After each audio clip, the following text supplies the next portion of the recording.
माल्यवंत यति सचिव सयाना, तासु बचन सुनी अति सुख माना। तात अनुज तब नीति विभूषण, शौर धरहु जो कहत विभीषण। रिपुत करस कहत सठ दो, दूरी न करहु यहाँ हाई को। माल्यवंत गृह गयऊँ बहोरी, कहाँ विभीषण पुनि कर जोरी।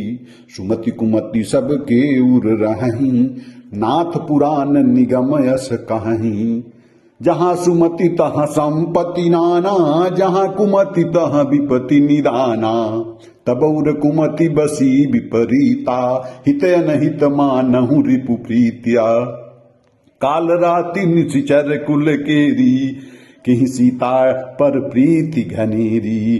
तात चरण गही गाऊं, राखऊं मोर दुलार। सीता देहु राम कहू, अहित न होई तुम्हार जय जय रामा। मल्यवान नामक एक बहुत ही बुद्धिमान मंत्री था। उसने उन विभीषण के वचन सुनकर बहुत सुख माना और कहा, हे तात, आपके छोटे भाई नीति विभूषण नीति को विभीषण रूप में धारण करने वाले अर्थात नीतिमान हैं। विभीषण जो कुछ कह रहे हैं उसे हृदय में धारण कर लीजिए।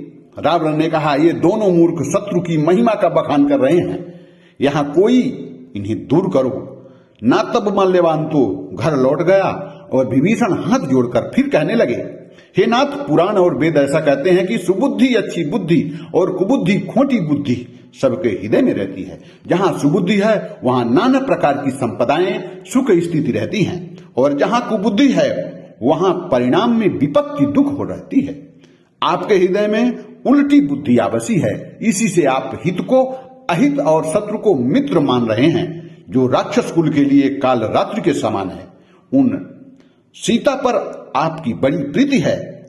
हे तात, मैं चरण पकड़कर आपसे भीख मांगता हूं कि विनती करता हूं कि आप मेरा दुलार रखिए, मुझ बालक के आग्रह को स्नेहपूर्वक स्वीकार कीजिए। श्री रामचंद्र जी को सीता दे दीजिए, जिसमें आपका अहित न होगा। ऐसा महाज्ञानी पंडित रावण से उनके भ्राता छोटे भाई विभीषण विनती कर रहे हैं कि सीता जी को लौटा दीजिए।